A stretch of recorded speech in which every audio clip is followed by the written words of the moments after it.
నేను ఇప్పుడు ఒక క్వశ్చన్ అడుగుతాను మిమ్మల్ని. ఏంటంటే ఎంతోమంది పెద్దవాళ్ళు ఉన్నారు, నార్త్ ఇండియాలో కావచ్చు, సౌత్ ఇండియాలో కావచ్చు. పిఎంసి హిందీ ఛానల్ని వన్ మీడియా నెట్వర్క్ ప్రైవేట్ లిమిటెడ్గా మనం ఫ్లోట్ చేసినప్పుడు శాస్త్రి సార్ ఉన్నారు. శాస్త్రి సార్ని కాదని చెప్పేసి అలేఖ్యని మేనేజింగ్ డైరెక్టర్గా పెట్టారు పత్రి సార్. అసలు ఇలా చేయడానికి రీజన్ ఏమైంటుంది అంటారు?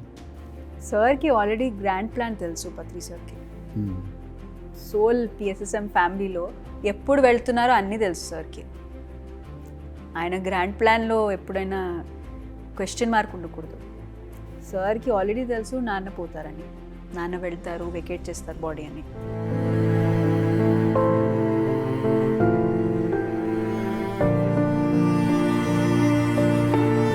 ఎప్పుడైనా మనకి PMC Hindi sir first time Brindavan నుంచి వాపస్ వచ్చి పిఎంసి హిందీ మీరు చేయాలని అంటే నాన్న రూమ్లోనే లేరు.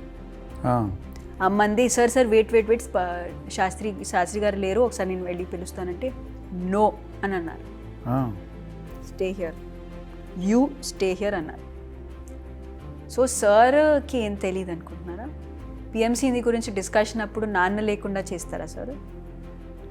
ఎవరు ఉన్నారు ఆ రూమ్లో, వాళ్ళు ఇప్పుడు పిఎంసి హిందీలో పనిచేస్తున్నారు.